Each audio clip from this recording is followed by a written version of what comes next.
Antes de mais, muito obrigado por nos ter aceitado o nosso convite. O que é que eu gostava de perguntar em primeiro lugar?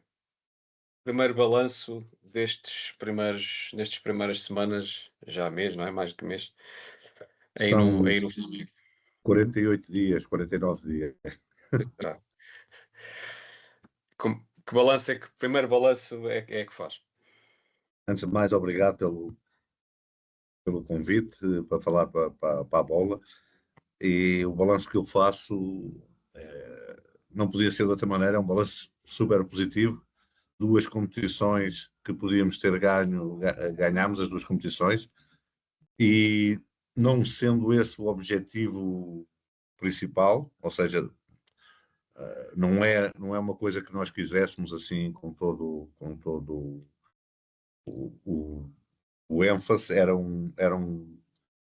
não era um objetivo principal. Acontece na sequência de um trabalho que foi programado para utilizar esta competição como uma pré-temporada, porque isso pode fazer alguma confusão a nós europeus, mas os clubes utilizam os estaduais para fazer pré-temporada, ou seja, houve um cuidado de dar minutos a todos os jogadores, de consolidar conceitos táticos, de dar alguma vantagem aos jogadores para que eles fisicamente aparecessem agora, aparecerem agora na foto.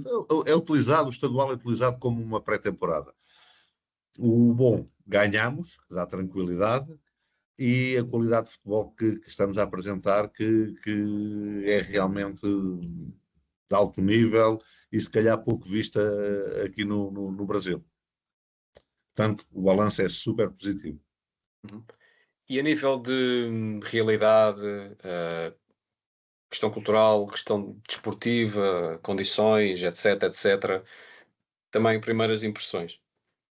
Então, a nível de condições, são condições de nível Benfica, Sporting, Porto. O clube possui um centro de treinos ah, que não fica a dever nada aos melhores europeus, com tudo, desde os campos até o número de campos que está disponível para a primeira equipa treinar, um hotel dentro do centro de treinos em que cada jogador tem um quarto para descansar, para concentrar, é utilizado para várias coisas, um refeitório ao mais alto nível, toda a parte de fisioterapia e médica também, tudo não fica a dever nada ao melhor que há na Europa, em termos de condições físicas. Depois, em termos de condições humanas, também foi uma surpresa para mim, principalmente sendo este um grupo que já ganhou tudo, a forma como eles se predispõem para o trabalho. Foi uma agradável surpresa para mim. Depois, as outras questões, as questões culturais, por exemplo, a forma como a imprensa interage aqui com o clube é algo que não é muito normal na Europa. Essa parte foi de uma adaptação mais difícil. Como assim? Ah, hum? Como assim? Por exemplo, eles aqui fazem perguntas que, por exemplo, vocês não fazem. Mas perguntas diretas, diretas, e não estou a falar em termos de entrevista ou no contacto extra-campo, que jogadores é que vai buscar, mas assim uma coisa sem qualquer filtro, percebes?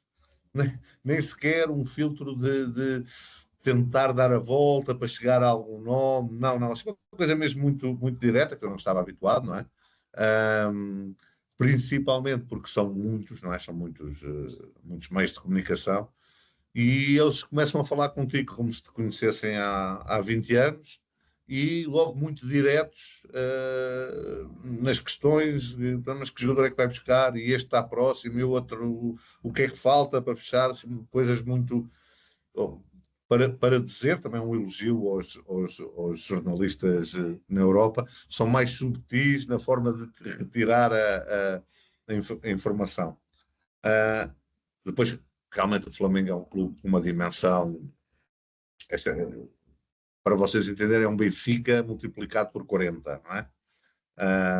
E tudo o que se passa no Flamengo tem uma repercussão enorme, que também é algo que qualquer um de nós na Europa não está habituado.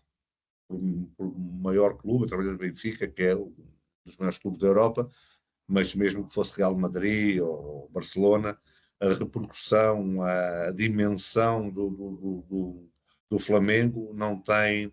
É até difícil de explicar sem a experienciares, não é?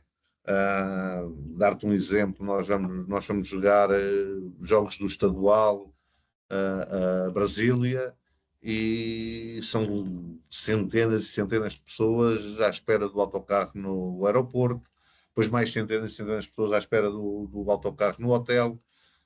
Quando jogámos a Supercopa em Belém, houve pessoas que não saíram, não arredaram um pé da porta do hotel durante horas e horas e horas na esperança de ver um jogador ou um contacto com o treinador e isso é uma dimensão que qualquer europeu acho que não está habituado.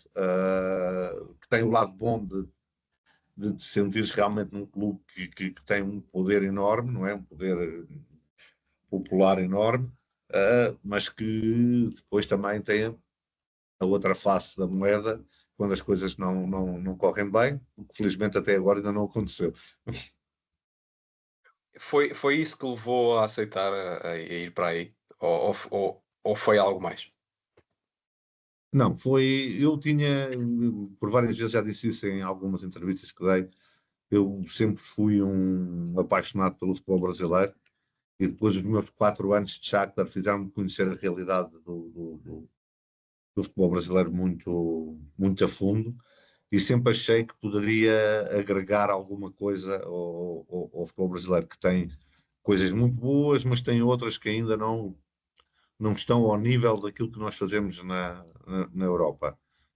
Um, e quando surgiu o convite de um clube como o Flamengo, um, tu nem discutes os valores do contrato, não é? Essas coisas, porque é realmente uma dimensão que nós começámos a perceber desde que o Jesus veio para aqui, a dimensão que isto tem, e poder, no final da minha carreira, dizer que vivi por dentro um clube como este, não me fez pensar muito tempo.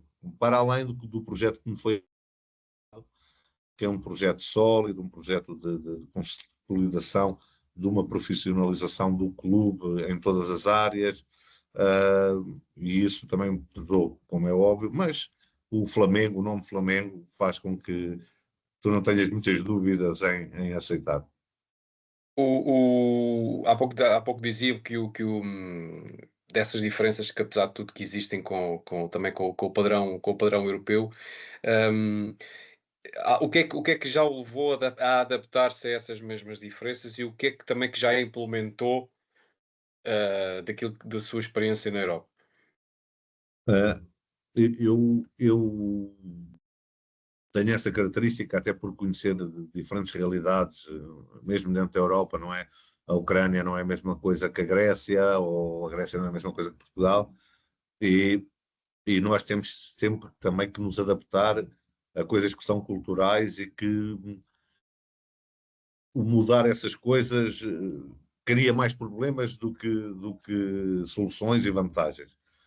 Um, Em termos daquilo que eu acho que já acrescentei, que era algo que já tinha sido feito com o Jesus e se perdeu um pouco durante este período, é o futebol é para as pessoas do futebol.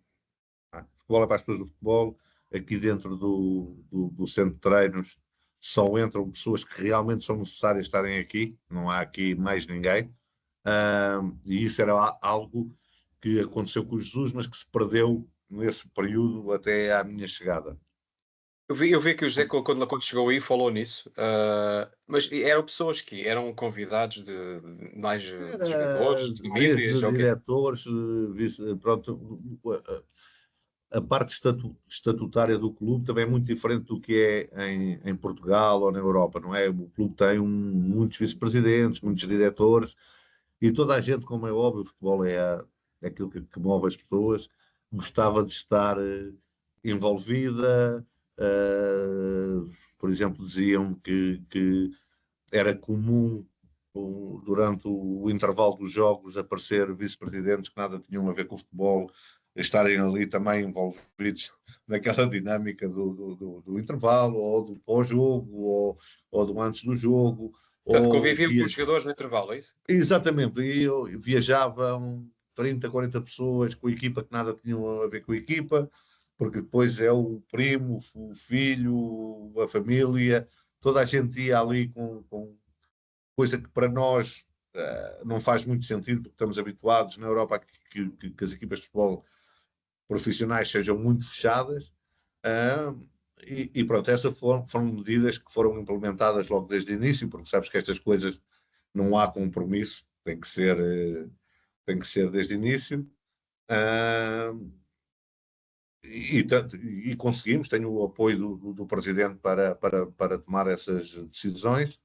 Uh, mas existem outras coisas que se calhar não vale a pena mexer, ou que se calhar, do ponto de vista cultural, é normal para eles e para nós não é. Estou a falar, por exemplo, do tipo de comida, eu às vezes vejo algum tipo de comida no pré-jogo, né?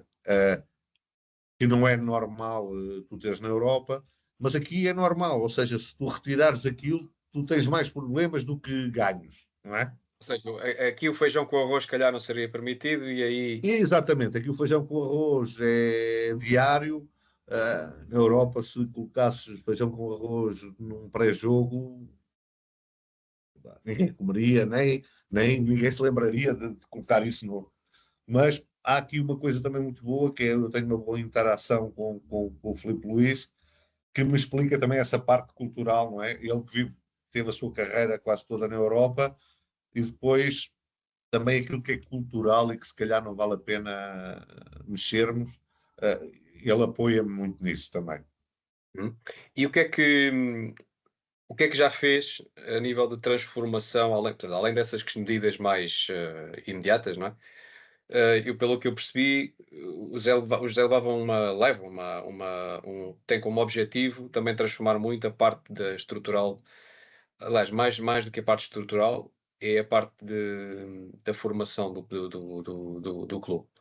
Esse é o seu grande projeto, é o seu grande objetivo, mudar essa parte do clube, ou é tão importante fazer isso como ganhar um campeonato?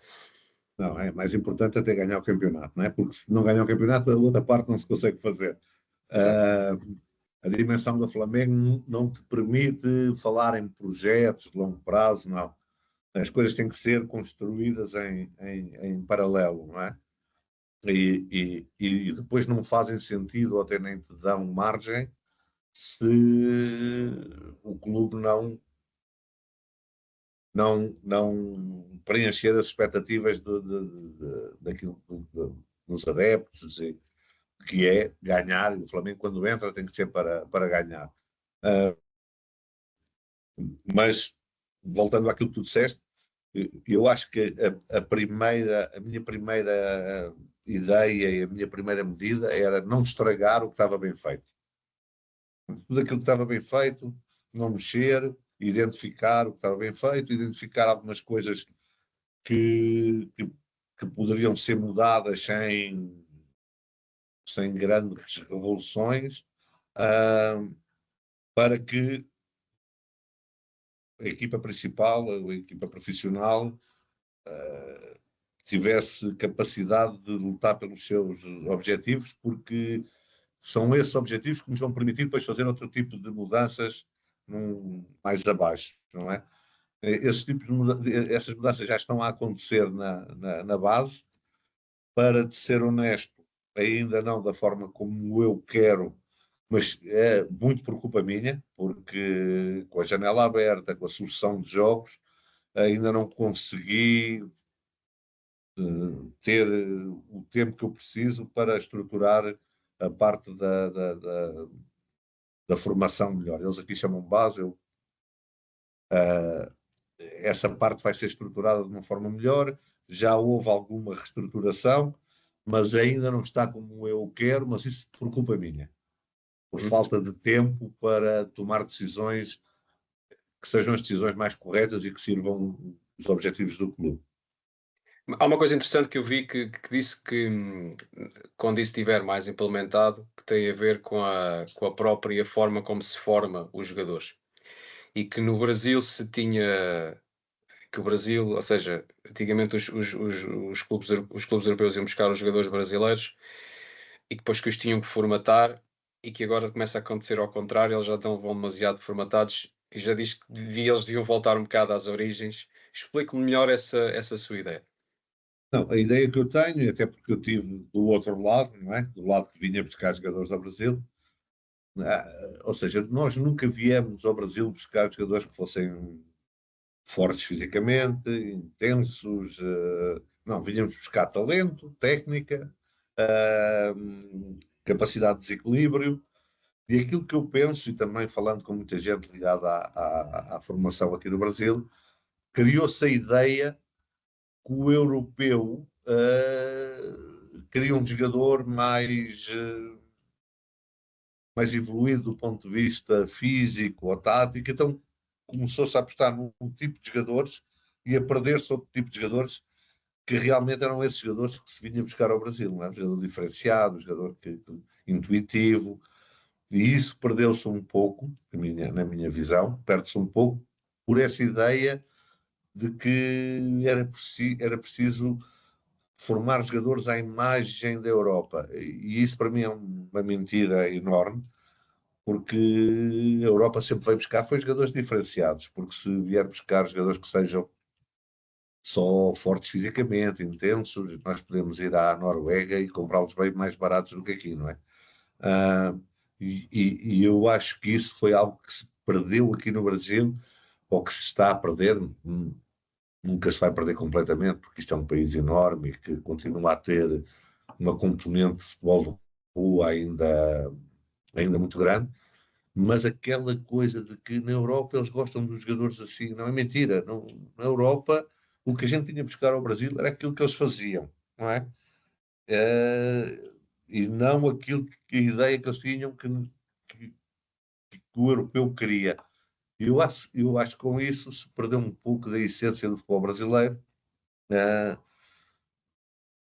até com alguma repercussão a nível das seleções jovens, e não falo da seleção maior, mas se calhar também, mas das seleções jovens, Ganha nada há 20 hoje, anos, não é? e não se vê tanta, pior do que não ganharem, não se vê tanta qualidade como se via, sei lá, se eu comparar a seleção daquela geração de 2000, 99, 2001, 2002, que era cheio de talentos, em que eu fui buscar alguns jogadores até para o Shakhtar, e onde aparecem Vinícius, Rodrigo. Esse, se tu olhares hoje para esses escalões, tu não vês isso. Não vês, portanto, algo que se passou num período de 6, 7, 8 anos, não é? Que se calhar já vinha mais atrás, que fez com que tu olhes hoje para o Brasil e jogadores diferentes daquilo que tu podes encontrar na Europa, tu não vês muita coisa. Portanto, a E, ideia é mudar isso no Flamengo também. Esse sim, tipo no Flamengo de. é mudar um pouco o perfil do jogador que se vai buscar, até porque o modelo que nós estamos a implementar e que é felizmente também o modelo do Filipe Luís, é um modelo que pede outro tipo de jogadores, daqueles jogadores que eles estavam a formar na base, e portanto é um pouco mudarmos o perfil do jogador que vamos formar aqui nos escalões mais baixos. Uhum. Portanto, e para estes 2 anos, são 2 anos de contrato, certo? Uhum. Para estes 2 anos, os objetivos que lhe propuseram foram o quê? Foi criar essa nova metodologia de formação, de scouting e ser campeão. Não é pouco, hein? Não, não, foi essencialmente criar uma estrutura profissional, ou seja, em que o decisor no futebol seja alguém que é profissional, que vive disto, não é? Porque se não tiver sucesso, o normal num profissional de futebol é ir embora, o normal num vice-presidente é se não tiver sucesso, continua, não é? Porque é um cargo estatutário.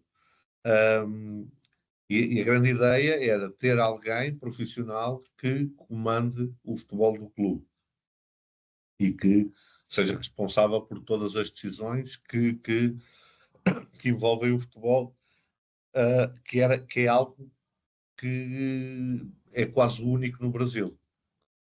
Ou seja, não teres um vice-presidente acima de ti, alguém que é o responsável pelo futebol, é, pelo menos no Flamengo, algo que é feito pela primeira vez. E dar essa responsabilidade, dar uma estrutura, toda ela profissional, em que as decisões são tomadas por profissionais que realmente, se as decisões não forem bem tomadas, e muitas vezes nós no futebol sabemos que até são bem tomadas e a bola não entra, mas alguém que é responsável. Não é? Alguém, não é só o treinador que é responsável, é o treinador e há um diretor de futebol que foi responsável por uma série de, de decisões no futebol profissional, uh, e que é tão responsável como o treinador nas vitórias e nas derrotas. Há uma transformação no. Não, ainda é muito cedo para dizer que há uma transformação no futebol brasileiro, da parte também dos treinadores, também com a ida de tantos treinadores portugueses para aí. Ou seja, nós tivemos o fenómeno Jorge Jesus, que foi um fenómeno, não é? Uhum. E até gostava que também me contasse um bocadinho daquilo que já viveu aí, também no Flamengo. E depois há uma espécie de, ou seja, criar ali uma escola e criar ali uma tendência, quando é preciso ir buscar alguém, o treinador português de repente passa a estar no topo das prioridades. Alguma coisa está a mudar também nesse sentido aí, nota? Não, num sentido, aquilo que eu penso é, há coisas que são feitas de uma forma estruturada e pensada, e há outra coisa que é fazer as coisas por modismo, não é? Por moda. Isto é, assim como eu não penso que todos os treinadores brasileiros são maus, também não penso que todos os treinadores portugueses são bons, não é? Aquilo que se passou foi com o sucesso do Jesus, eu acho que se criou uma moda de pronto, todos os treinadores portugueses são como o Jesus, e isso não é verdade. É óbvio que a minha percepção é que o treinador português é um treinador mais bem preparado do que o treinador brasileiro, ou pelo menos do treinador brasileiro que normalmente roda entre as equipas da primeira liga aqui. Agora, não são todos os treinadores portugueses que são bons, nem são todos os treinadores portugueses que são mais bem preparados, mas é verdade que esse sucesso dos treinadores portugueses também está a influenciar, e aí a minha experiência é trabalhar com um treinador brasileiro agora, não é? Que é o Filipe, que tem também uma escola de Europa, e de perceberem que há algumas coisas táticas que realmente quem vem da Europa é diferenciado em relação a quem é brasileiro. Porque Surge aqui ainda não, hoje. não são só Sim. treinadores brasileiros. Eu não sei a porcentagem, mas se calhar mais de 50% são treinadores estrangeiros que estão, porque há muitos argentinos também. Sul-africanos, sim, sim. É. O, E, por o, exemplo, aqui uma coisa que eu ouço é que a escola de treinadores, a formação de treinadores na Argentina está um pouco mais evoluída. Não faço ideia se isto é, mas é voz corrente Percepção. aqui que isso se passa. E pronto, eu acho que uma coisa é fazer as coisas estruturadas, outra coisa é fazer por moda, que fez com que também se trouxesse muitos treinadores portugueses aqui, que na minha opinião, isto é minha, não tinham ainda nem capacidade para treinar clubes aqui na Série A. O fenómeno Jesus e o legado de Jesus ainda é notório aí no Flamengo, não? É, é, é, é.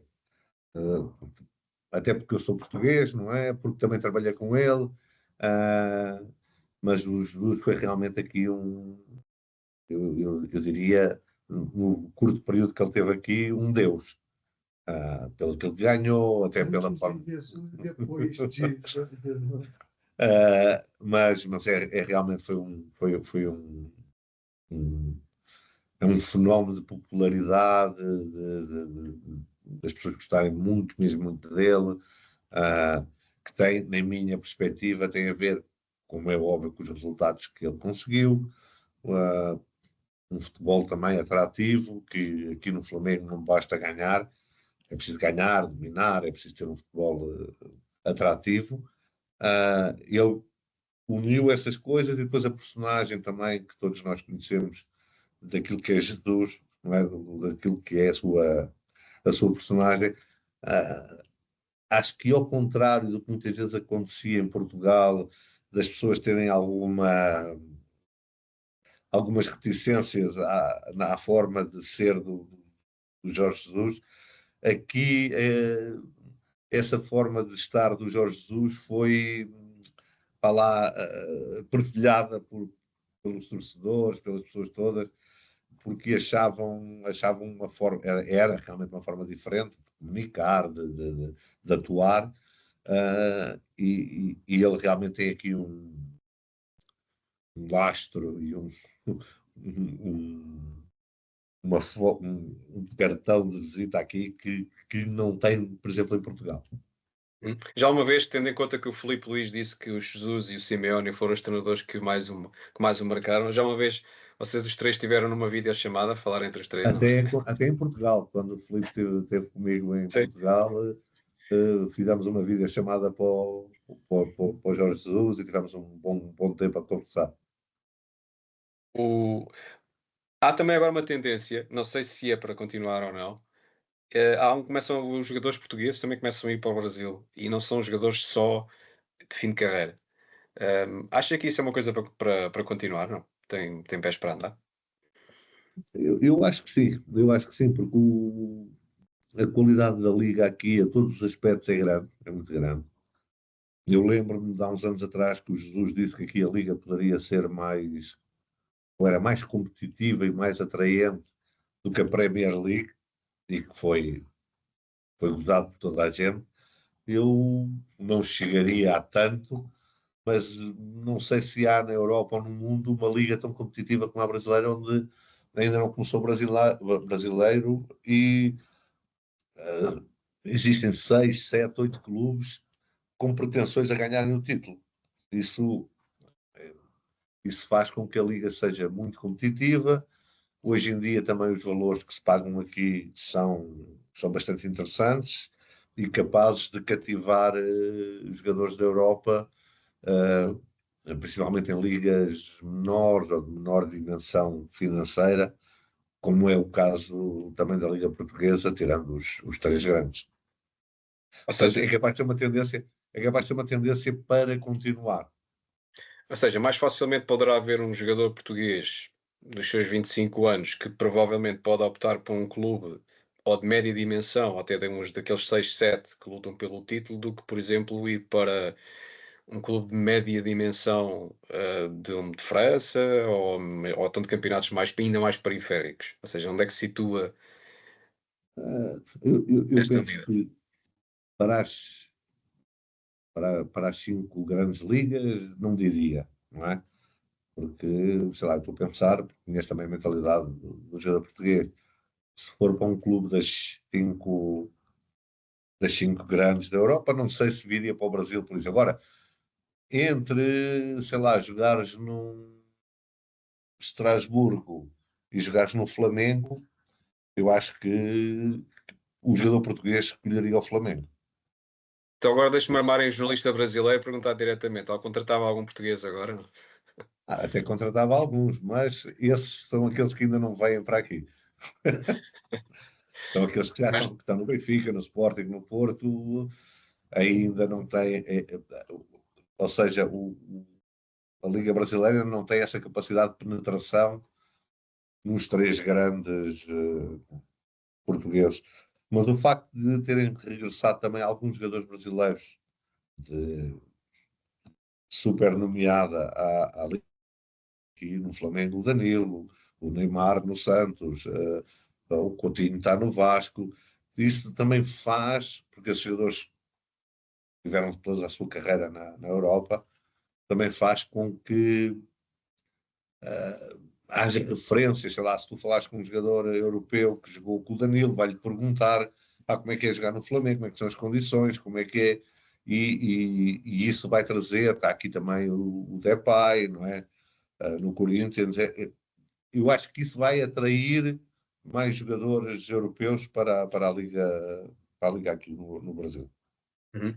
Há pouco falava do Jesus e até da forma como o futebol foi mudando. Gostava de ver o Jesus como selecionador. Eu gostava. Eu não sou brasileiro, não tenho sentimento. Aliás, nós portugueses temos selecionadores que não são portugueses. Ah, mas acho que também se tiver que ser um treinador estrangeiro ou é algum nome daqueles incontestáveis, como será um Ancelotti, um Guardiola, ou o Jesus. Uhum. Isto é o meu feeling, sem qualquer tipo de...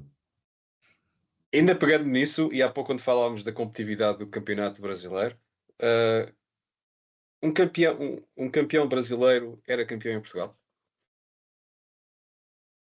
Ora, vou dizer porque não gosto dessas coisas e muitas vezes até soa ridículo algumas coisas.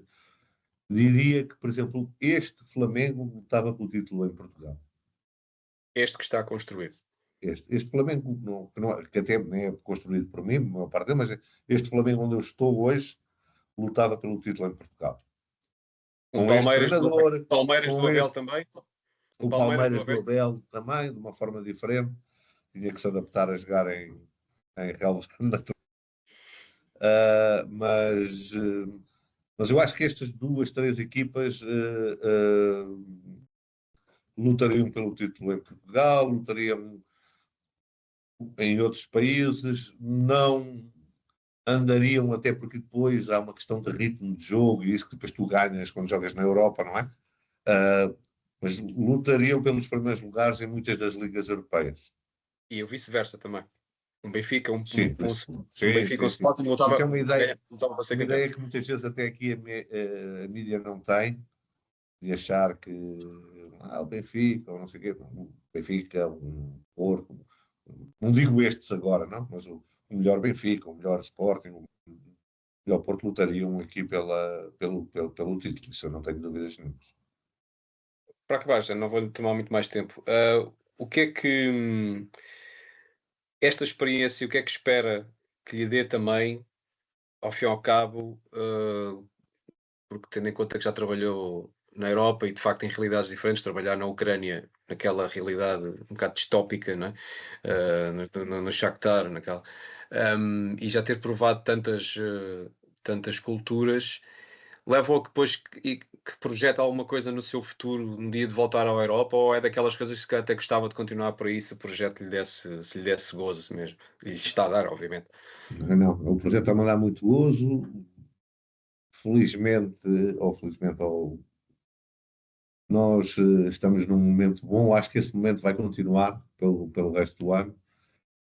Mas não, também, eu acho que no futebol nós devemos ter sonhos, mas não podemos fazer projetos de carreira, não é?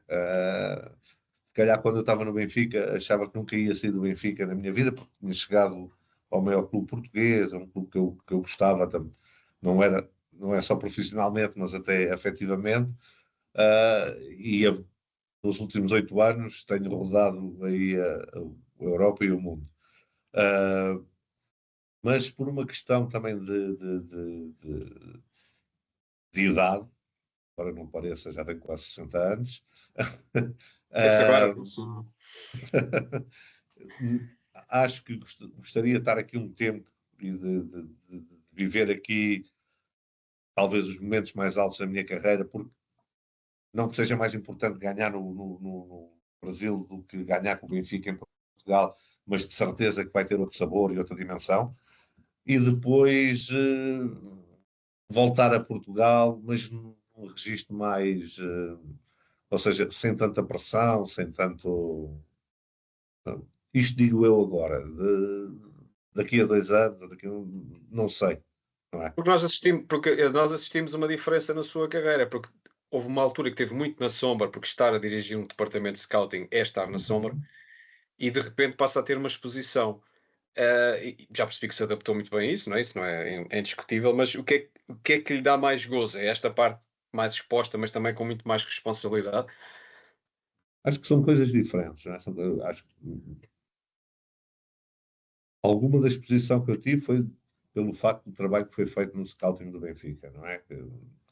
Naqueles anos todos, os jogadores que fomos buscar, os jogadores que se vendeu, os milhões que foram feitos com os jogadores que vinham num ano e ao final desse ano, como o Witsel ou o Markovic, não é? Que eram vendidos pelas cláusulas.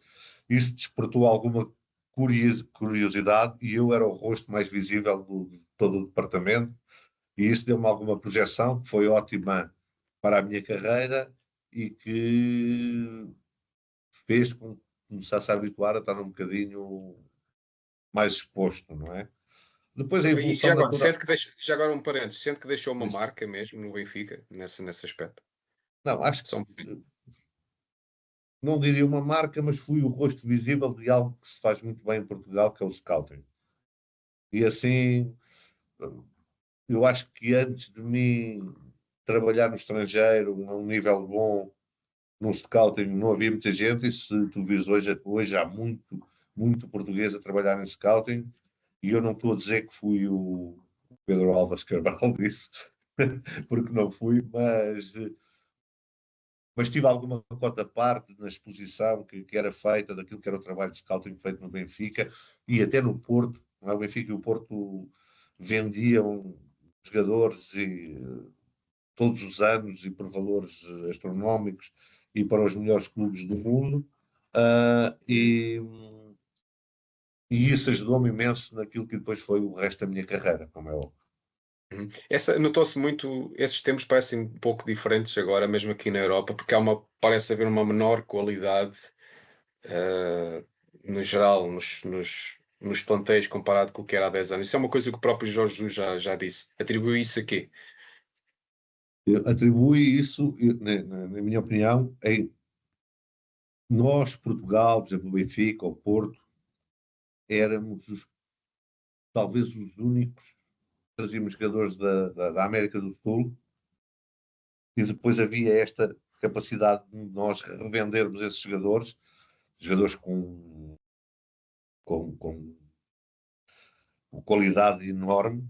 Hoje, por exemplo, clubes como o Benfica, como o Porto, já não conseguem chegar à primeira linha de jogadores no Brasil e na Argentina. Porquê?